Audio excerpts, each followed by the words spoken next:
It's quite cinematic. Very.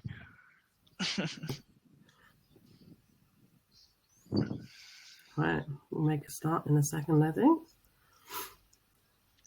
Get ready to start for everyone.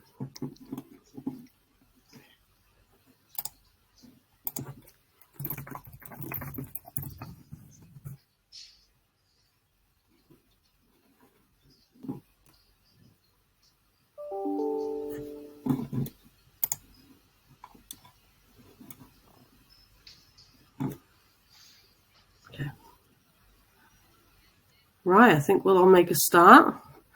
Very warm welcome to everyone. Thank you for joining us here today for this Target Jobs and AWE Assessment Centre and kind of learning all about us kind of webinar. My name is Rachel and I work in the Early Careers team as one of our recruitment leads, and I'm very, very happy to be here talking with you all. And I've got a couple of our graduates and undergrads here with us as well, Tom, Max and Owen. And hopefully Anissa will join us shortly, and they're going to be speaking with you a little bit later as well on this webinar. So to kick things off today, I'm going to run through some different slides, give you a feel for AWE, who we are, what our purpose is. Some of you will have no idea what AWE stands for. We're not offended by that. That's quite a common theme. So I'm hopefully going to try and give you some more information, maybe break some myths that we often hear about us, and kind of, hopefully inspire you to want to consider working for us in the future. So today is going to be a short run through from myself. So all about us, our main purpose, the main kind of areas we cover, so what kind of work we do. And then I'm going to do a short introduction to our lovely colleagues here with us, Tom, Max and Owen, so they can introduce themselves to you. And then we'll do a little bit of a run through for you on assessment centres, how they work at AWE, what some kind of general hints and tips are. So I've actually run 29 assessment centres myself during October to January. So yeah, have quite a good first-hand experience of what we're looking for at them. So going to try and instill some kind of guidance and tips for you in the next half an hour or so. Lovely. So if we make a start, so AWE, if you don't know who we are, it stands for Atomic Weapons Establishment. So essentially, we are a company that basically works for the Ministry of Defence. We are owned by the Ministry of Defence, and we produce the warheads for the nation's nuclear deterrent programme. So you may have heard of Trident, and that is at the moment what AWE is responsible for. So people often ask us, are we civil servants? And the answer is no. So in July 2021, we became a non-departmental public body. So that means we are owned by the Ministry of Defence, but we aren't civil servants. We're basically public servants instead. And as you can see at the bottom, we've got a huge number of employees, nearly 10,000, I think, on our sites working for us. And we do have 4 sites across the UK, with the main ones being in Aldermaston and Burfield, which are both based in the Berkshire area. So about half an hour from Reading in the south of England. The other sites a bit smaller and a bit more niche. So most of us are based in Aldermaston and Burfield. Also, you'll see we do regularly get voted in the top 25 and also the top 100 companies to work for in the UK. So the ones below are obviously big companies and construction and engineering. So that's 2022. And then we also got voted similar in 2023 as well. Lovely. So as I mentioned, we maintain a continuous at-sea deterrent. So that's where we're looking to deter obviously the most serious threats to the UK and our way of life. And one of the big kind of overarching behaviours and missions in AWE is obviously keeping the nation safe and secure. And that's a very big thing for us. And we deliver the majority of the warhead component as well as complete nuclear threat reduction services for other government agencies. And I'll mention that a little bit more in a couple of minutes. That's quite an exciting area that a lot of people don't know or understand about AWE. But if you were to look at the bottom of this slide, that's kind of a little bit of a chain reaction, really, of what we're part of. So AWE is there at the beginning. So we're obviously there creating the kind of warhead, managing that program. And then we're very much entwined with the Ministry of Defence and the Royal Navy then for the convoy, missile, and obviously the submarine element of the whole process. So how do we split up what we do? So we do have some engineers here today, actually, so they'll probably explain this better than me a little bit later. So the main bit, obviously, at the moment, the main mission is Trident, and hopefully some of you listening today will have heard of the Trident program. It's been going now for, I think, close to 30 years, and we've been operating the Trident program for the government. Still going, still maintaining manufacturing and looking after that program for the government. But also in the middle, you will see that we have been obviously awarded the kind of contract to produce the replacement warhead. So that is the really exciting new program, looking, over the next 10, 20 years, how we can develop a whole new nuclear deterrent program for the government with the aim of eventually replacing Trident as it comes out of service. And then NTR, so nuclear threat reduction. I mentioned that briefly on the last slide. A lot of people wouldn't know that AWE actually has so much nuclear know-how and expertise that we provide it to other agencies for the government. So think UK counterterrorism, things like heading to big events, like when there was the King's coronation, Queen's funeral, etc. AWE are there in the background helping monitor for any kind of suspicious activities with materials and things being brought in, similar to airport scanning, all that kind of thing. You wouldn't necessarily know we're part of, but yeah, AWE has a lot of expertise in this sort of area. And then what underpins all of this is a huge, and I mean huge, infrastructure project, as well as kind of capability. So by that, that's our buildings, our equipment, our facilities, and our people, importantly, which is why we obviously are trying to recruit early careers talent like yourselves. But this program is one of the biggest in the UK right now. If you've seen the Oppenheimer film, it's pretty much on the same scale as the Manhattan Project, the amount that AWE is going through right now. So it's a really exciting time to join us. Where else can you join and basically design buildings that are going to then be responsible for, the way you design a brand new product? So yeah, there's really exciting times ahead for AWE. If you're thinking of working for us, and I'm hoping that Tom, Anissa, Max, Owen will say some of the similar things in a minute, but there are some really, really great benefits for working at AWE. Main one everyone loves is obviously a 9-day working fortnight. So that means that every other Friday, everyone downs their tools and they don't work. So great stuff about that is you come back on a Monday and no one's been sending you emails because they weren't in on Friday, which is great stuff. We have really good kind of annual leave allowances and kind of extra leave for kind of charity, volunteering, and other kind of leave offerings like that. You're also going to learn from some of the top leaders in their fields. So we were talking about this earlier amongst ourselves, but there are people at AWE who have been here 40 years, more than that, often referred to as distinguished specialists. They are really, really extremely talented and knowledgeable in their fields. And you could get that chance to learn from them by joining us here at AWE.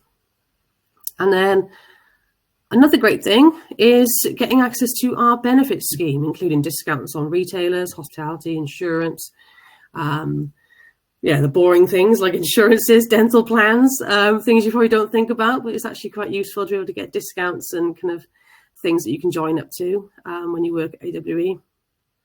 And then also being part of a large early careers community. So this year, starting in summer, we're going to have over 400, I think it's nearly over 500 now actually predicted, graduates, apprentices, placement students joining us. So it's going to be an extremely, extremely exciting community next year. Huge for AWE to have such big numbers coming in.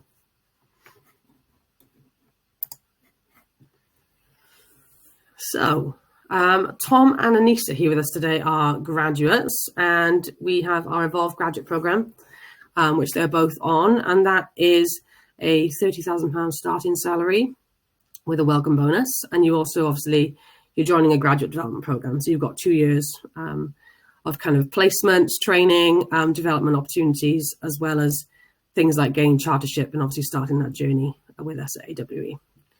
And then we've got Owen and Max, who are here doing a kind of year in industry placement with us, where the salary is $20,500. And again, you have got access to the same things as employees, the benefits kind of platform, pension, all those kind of things as well. And you guys being undergrads have got that opportunity. Again, Owen, Max, me just talked about it earlier, about trying to get onto the graduate scheme or looking for a role straight away before you go back to uni, so you've secured yourself a job at AWE. So here's their lovely photos, and then also they're on the screen for us. I know, Anissa, I think you've had a few troubles with your camera today, so don't worry. Would you all mind doing a little introduction to yourselves, who you are, your background, what you do at AWE, and maybe some kind of achievements or things that you've been quite proud of since you've been here? I'll start with Tom, just because you're top of my camera list at the moment, if that's all right, please. Hi guys, I'm Tom. I'm on the graduate scheme on the corporate and operations pathway. So AWE has a vast amount of scientists, engineers, but there's also jobs and opportunities for people who aren't so technically minded. So I studied languages at university, French and Spanish. So people, AWE is the last place you might expect me to end up, but there really are opportunities for everybody. I've been here just over a year now, about a year and 2 months, and it's been really exciting. I think, so far it's been great to get involved in lots of the different things. There's really so many opportunities for early careers, graduates, undergraduates. So yeah, I mean, there's so many opportunities to sort of meet people from the highest echelons of the business and really get that strategic view. So I think that's what I've enjoyed most. But yeah. Lovely, thank you, Tom. And I'm going to pick on you, Anissa, next, so that's all right, as another one of our graduates. Hi, everyone. Sorry about my camera. I really struggled, but it just didn't work. I'm Anissa. I am an engineering graduate. I studied aerospace engineering at uni, and then came to work at AWE. Yeah, so far, I mean, I started in October, so I'm still quite new. And so far, it's been great. Everyone's really nice. I think that was the biggest thing for me that I was surprised about, is that every single person I've met has been so nice. And the way that the graduate scheme is, you make so many friends that are doing the same thing as you. So that's been great in my eyes. And yeah, that's me. Lovely. Thank you, Anissa. And then Max, you next, please. Hi, I'm Max. I'm on the undergrad scheme doing systems engineering. I did aerospace engineering at uni, and I'm actually doing my year in industry between third and fourth year. So I've been here just coming up to 6 months, and during that time spent quite a while sort of learning how to do things in industry, really learning how to transition from the way you do university to work to how you have to work at a place in work. And one of the things I've really enjoyed here is I've sort of been given a large scale project that's part of the work that's needed to be done here. So I don't feel like I've been given busy work, and they made sure to adapt it to my pace and allow for me to get what I want out of this year, as well as what they want to get out of it. Thank you. Thank you, Max. And then Owen, you as well, please. Hello, I'm Owen. Similar to Max, I'm on the undergraduate scheme. I'm a safety engineer, but my background is chemical and nuclear engineering. I'm between my third and fourth year at the minute. One of the things I really like about AWE, similarly to what Max said, is the ability to work somewhere as an undergrad and be given like real-time important projects. Like, you're not doing like filler work in between what like fake projects. You're working on real stuff and like real published documents, what like will contribute towards a really good cause.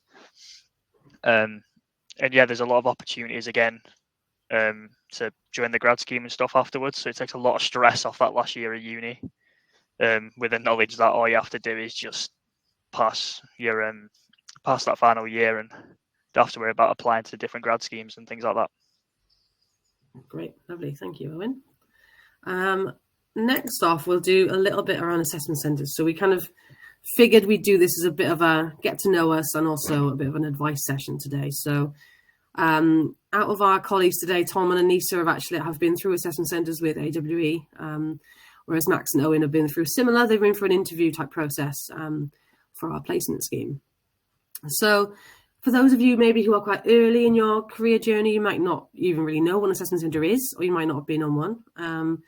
But generally they're called an assessment centre or an assessment day. And they're a combination of tasks and activities that test your suitability for a job and the employer.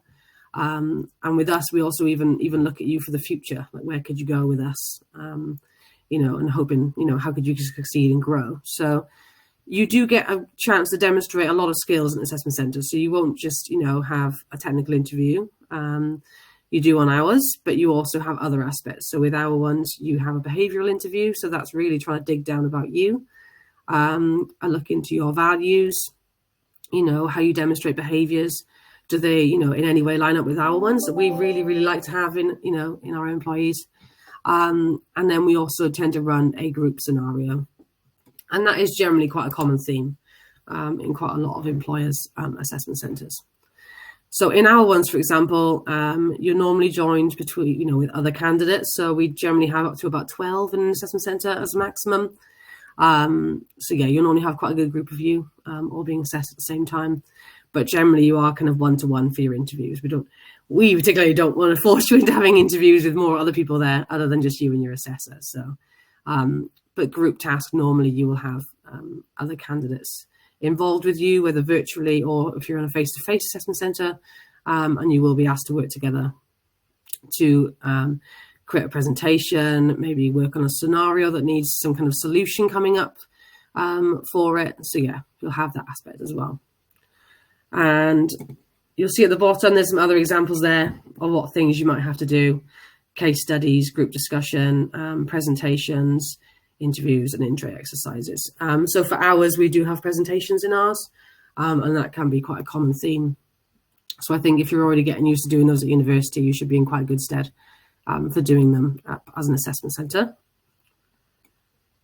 Did you have to do any interviews, presentations in your interviews, Max and Owen, when you joined AWE? No, they're lucky. No, mine was just like technical questions, really. It was like, yeah, it was sort of half normal interview, half technical. Okay. yeah, it's quite No technical. I think some people did presentations though, on like the science part. It very much depends. Yeah, science might have done it, depending on what you were applying for and what the interviewer fancied. No worries. Perfect. Thank you. So people ask for, I think, hints and tips. Some of my main ones, obviously research is quite, a common one. Know who you're applying to. Don't turn up to your assessment centre and start talking about the wrong employer or the wrong information about them. So make sure you have researched who you're hoping to work for, some ins and outs, even if it's just various, taglines or information from the web, the internet, the web pages that we have, if it's us, for example. Obviously, AWE is quite niche. You're not necessarily going to find out that much about the role itself, but you can find out things on our web pages. So yeah, I would definitely look at what you can, understand us, understand our behaviours and values, which are online, and have that in your back pocket so you can kind of show some of that research as part of your interviews. Logistics, and I guess knowing that everything's working, that's quite a big thing. So plan ahead, like make sure you can log in. If you're getting login details to a virtual platform, for example, normally you'll get them ahead of an assessment centre. Try the day before. Don't think, oh, you know what, I'll try it 5 minutes before the AC, it'll be fine. Try it the day before, because if something's going to go wrong, you're not going to get in, and it can just really hamper your experience, and anxiety levels go up, and you don't feel as good then when you actually do get to do your interviews, etc. If it's an in-person one, the same thing goes there. Make sure you know where you're going, where the venue is, you're comfortable getting there, traveling, etc. And finally, you can also practice. So there's various things on the internet around assessment centres, particularly things to do with group exercises, even things you could talk to your housemates about, how to plan for a group exercise. But yeah, practice. Think about technical questions. If you apply for a systems engineer job, what do you think might be a generalist kind of question they might ask you that you should probably know from university? You might think, oh, they're going to ask me about the product design life cycle, or they might ask you something like that. So yeah, have a little, I guess, revise a little bit beforehand, just to have some fresh technical knowledge in your head. But I'd like to reassure you, if you're going for AWE assessment centres, the technical interviews are not there to kind of catch you out at all. And they are very, very relevant, particularly this year, very relevant to the year group you're in at university and your kind of knowledge level that you should be at that stage. And then on the day, this is all really just about trying to manage anxiety. Don't worry if you think you've not done very well in an exercise. I think just keep going. Don't let it kind of affect you for the whole day. Sometimes things crop up and you don't do so well at one aspect. It doesn't mean that you can't, do a lot better at the other elements of the day. Seek feedback. That's quite a big one. So yeah, ask for feedback. How did that go? How did you find, how did I come across in that? Were my examples good enough? It's a really good opportunity to get it, because you don't always get that feedback from employers. So if your interview is there and you've got time at the end, then yeah, try and get it from them on the spot if you can. The same goes for asking them questions. If they work at the company, they're great people to try and ask them for their advice. What do they like about working there? What do they do? And have that conversation. That really helps as well. And then finally, group exercises. It's a group exercise. We actually had a lot of group exercises where candidates don't work together very well. They work on their own, which defeats the object. So it does seem very obvious, but yeah, please work together as much as you can in any group exercises, and really show what collaboration you can do, to bring together a team and support each other in that aspect. Is there anything you suggest, Tom, Anissa, from yours that you went on? Any kind of advice from when you did an assessment centre? I think for me, I'd just say there's obviously the stuff that's non-AW specific. Just get the basics right. Make sure you look smart. Your camera's in the right place. There's some statistic, isn't there, about how people make a first impression within 8 seconds or something. So that's the least you can do. That's in your control. Same with, you'll be given probably a brief if you have to do a presentation beforehand. So make sure it looks professional. Make sure it's well practiced, and then you set yourself up as well as you can for the day. And then just, I think research is important as well. Obviously, AWE is a big organization in the nuclear industry. If you can show that you're interested and knowledgeable about the industry, about the defense sector, about nuclear deterrence, and potentially in even more detail about what we do and what we're up to at the moment, as far as you can find out online, then I think that's all going to stand you in good stead if you can show that you're interested and passionate and enthusiastic about working at AWE. So that would be my advice. Thank you, Tom. I would also say they want to see who you are. So don't take it as like a test, or don't take it as something that's the hardest thing in the world. They do want to see who you are. Make sure your personality kind of shows, because at the end of the day, this place is somewhere you're going to be at really long. Wait, what am I saying? Sorry. A lot of your time is going to be taken up at work. So you want to see if you get along with the type of people we have here, but also they want to see if you will too. So definitely let your personality show, along with everything Tom and Rachel said as well. Love that. Thank you, Anissa. Max and Owen, I'll pounce on you though. You've done interviews, so you've done the technical element of this particularly. Any advice if anyone hears, from a year group thinking about placements, for example? Yeah, I mean, for me, the feedback's a really important one. So I actually had a interview for a different company about 4 days before AWE, and they were able to get feedback to me, and I made a complete mess of that interview. I was very nervous for it, but afterwards they came back with a bunch of advice, and I took that advice into the AWE interview, which made me a lot calmer and able to do a lot better in that one, which ultimately landed me with the placement. So that feedback is very important. It does really matter. Okay, that's what Max. Thank you. That was a while ago. I think the big thing for me is the technical questions are designed to be difficult, and like you aren't expected to know loads of questions about the product in the interview, and like how you deal with certain scenarios from like a safety point of view, an example. And just one of them, like I just couldn't think of a word. I just didn't know, and I was like, "Oh, can you just come back to it later?" And then they did, and like it was fine. So the thing is, like, don't panic. Like, you can always come back to something in an interview. Don't spend like 15, 20 minutes trying to think of something that's just not coming to you. Just skip it and move on to the next question. And it like calms you down a lot because you might be a lot more confident on what's coming up next. Yeah, that's a good point, Owen. Thank you. Thank you for that. I think that is the end of our advice bit for that. So I think we've already had some questions. So I was about to say we can, we've obviously got through that pretty quick, but we can open the floor for questions now. So I think there is a questions tab for you all to use. So if you want to drop some in, and we will try and answer them. I'll answer them myself if I can, or I'll fire them at Tom, Max, Anissa, or Owen if necessary. But we've had one about whether braids or piercings will affect your chance of being recruited. Absolutely not. That doesn't mean to say there's anything to do with if you've got the job and there's any kind of PPE equipment you need to wear, then obviously you'll have to work around that potentially. But they should have no kind of any effect on recruitment procedures at all. Nothing like that should do. AWE, a very, very inclusive employer. We've had one to do with nationality. So yes, that is quite a big thing at AWE. So what we do, I'm sure you can all imagine, is very official level, quite secretive, obviously, a lot of what we do.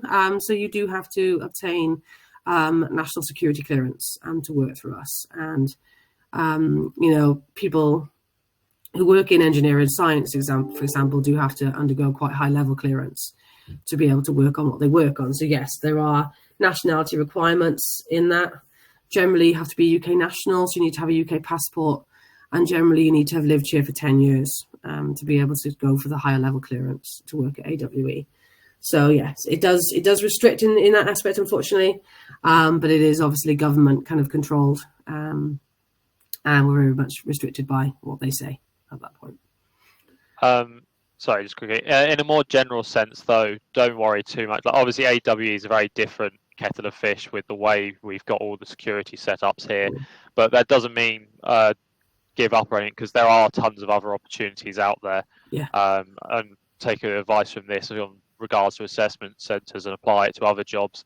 Obviously, you just need to keep searching, but make sure to search for your interest. Don't cast the net so wide that you end up not wanting to do it, because it's important that you both enjoy it and get what you need out of it at the end. But just keep searching. Yeah, that's really good advice. Thank you, Max. Someone has asked, part of the upcoming assessment centre is competency-based interview. What sort of questions will this involve? Interesting. So that, for me, would probably fall part of a technical kind of interview. So it'll be related to really what the job is, whether they can try and put anything on you as to what you would do in a certain scenario or an example of some kind of piece of work. I would imagine that's what they're going to throw at you for that. I don't know whether you'd agree, Max, Owen, if you think it's something competency-based. Well, like I mean, I'm from a chem eng background, so I'd only done like minute bits of safety before, and Max is probably similar with systems. And again, like the questions can be quite difficult.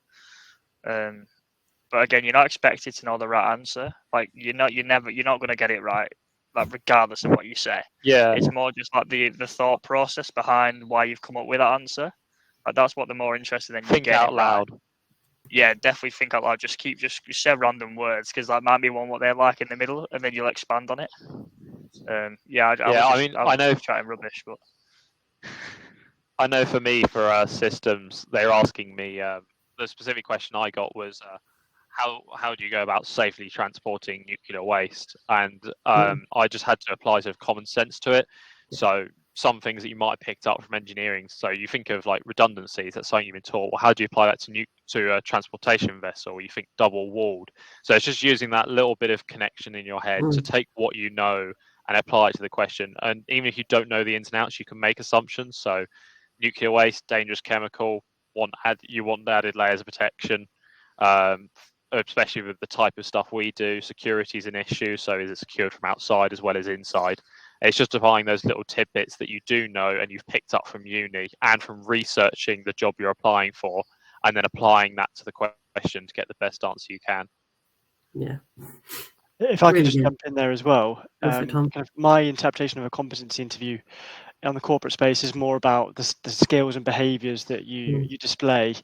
So you might be asked to give examples of times you've displayed a certain behaviour. So whether that's something like teamwork or collaboration, or leadership, coordinating a project. So if you have a look at your CV and think about what experience you have, and you can come up with kind of a bank of stories and examples that you can use for those kind of things, I think that's a really useful thing to do. And examples that are kind of versatile, that could be used for either teamwork or resilience or something else, are really useful, because then you can kind of tailor them slightly to whatever question you get asked. So yeah, that would be my advice. Love it. Thank you, Tom.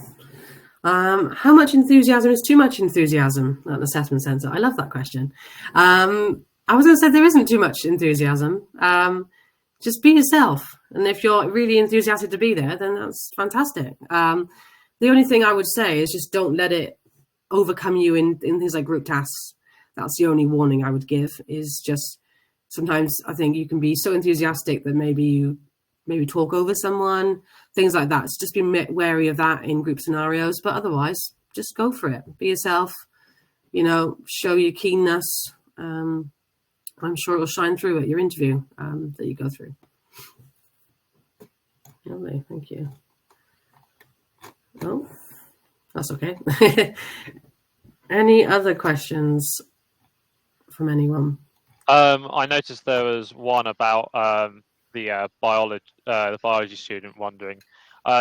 There are several undergrads I know, at least, and I'm sure there are grads as well, who've applied for roles completely different to what they're studying, and they just take their skills. So I know there's an undergraduate doing project management who studied not microbiology but just biology, a bachelor's, and they've taken that and got a undergrad placement as a project manager. So that you absolutely can apply for any job, and you just need to take what skills you have and think how you can fit those into your new role. So yeah. Okay, thanks, Max. Lovely. I think there's a few questions about eligibility as well. They're saying, I've lived in the UK for more than 10 years but not a citizen. I think, correct me if I'm wrong, but anyone else on the call, but I think you do have to be a British national to work here. So just bear that in mind before you spend hours applying. But as Max and Owen said, anything you've taken from today would be really valuable applying for any other jobs as well. So yeah, love it. Thank you, Tom. Good point. and then there's one about locations. Sorry, is it any different with if they've been here for 10 years? Would it be best? They still require citizenship at least, wouldn't they, to clear the DV? You do, unfortunately. Yeah, you need to have a UK passport to be able to go through for clearance. We've had a question about living in London and working at AWE. I know people who do it. I know people who travel from all different places to work at AWE. I think it's just, obviously a lot of people, I'm guessing. Did you all move to Reading? Owen, Tom, everyone? Yeah, so I was in London for uni last year and I still moved to Reading. It's one of those that even with great transport links, all it takes is the trains to be on strike again. And you can't get in that day. And if you've got a meeting, it can cause issues. If you're driving, it's a bit easier. But again, it's a lot taken out of your day. So it's possible. But I would advise, moving closer to Reading if you can. Especially if you're going for a grad role, because you can join other grads and house share. Can I just add, because I've lived in London my whole life, and I was really determined to stay in London, but it is a bit too difficult, especially if you're going to be on site every day. As an engineer, you're most likely going to be on site every day. I can't speak for the other pathways. I did stay in London until literally 3 weeks ago, and it was just too long. With transport, I wouldn't say that it's feasible. With a car, if you beat the traffic at 5 a.m. and then manage to leave beating the traffic at the end of the day, it's okay. but it's really unlikely. You'll spend about 3 hours in traffic every day, Mm. basically, on the way back. So I would say move closer. Reading is not that close. I don't know. It's really advertised as it's really close to Reading, and it's not as close as I personally liked it. I moved to a little town here called Tadley, and that's really close. So if you do Yeah. want to move, but you don't want to do transport and rent, then I would say look for something a bit closer than Reading. But yeah, in terms of traveling from London, it is really hard. So there's that. Good to know. First-hand experience. Thank you, Nisa. Yeah. On that accommodation note, if you do manage to get a place at AWE, part of the onboarding process is they offer webinars on locations to live and forums where you can connect with other students. So they will help you with that, finding somewhere to rent. Yes, absolutely. Good point, Max. Thank you. My contribution there would be I didn't move to Reading, so I'm from a town called High Wycombe, which is it takes me about 50 minutes in the morning, 45, 50 minutes, maybe a little bit longer on the way back. I wouldn't want to be much further than that personally. I've done placements where I've been in the office every day. Some are more hybrid, but I do know people that do commute. But just bear in mind it will take you a long time, and obviously it depends exactly where in London you are. If you're in kind of, Hounslow and you can jump straight on the M4, then that's slightly more doable than being in Leighton and taking you 3 hours to get to work and 3 hours to get back. So I think West London may be just about doable, but as I say, if you're as Anissa said, if you're an engineer, you may be likely to be in the office every day. You do want to factor that in. Great, thank you all. I think that is the end of the questions for the time being. Unless anyone new has anything else they want to add at this point. I'm hoping we've answered them all for you. Yeah. Good. Well, I think we've wrapped it up nice and early today. I've sped us through the content. I believe that Target Jobs will send you around an email update after this today. And there will also be a registration of interest link in there, which will take you to our kind of job application pages where you can kind of drop your details in for our graduate schemes or our undergraduate placement opportunities. And we can get in touch with you as well in that respect. So yeah, look out for that note from Target Jobs. Hopefully they'll be able to send that out to you quite soon. And otherwise, yeah, look out for other webinars about AWE. Universities, we're out with all different careers events in the next few months. It'd be great to see you for at your university. Come and talk to us at the careers stand, ask some more questions, meet our ambassadors, the likes of, Tom and Owen and everyone here today. I'm sure we'll get you out at events again soon to come and talk to everyone. So yeah, come and meet us and speak to us, and hopefully we'll be seeing you applying for roles or maybe even joining us at some point in the near future. But otherwise, I think if all the questions are answered, we will leave it there for today. So thank you all very much for joining us. And thank you, Tom, Anissa, Owen, Max, for your time as well and all the answers to the questions. Much appreciated. But otherwise, we will finish it up there. Thank you all very much. Cheers. Thanks.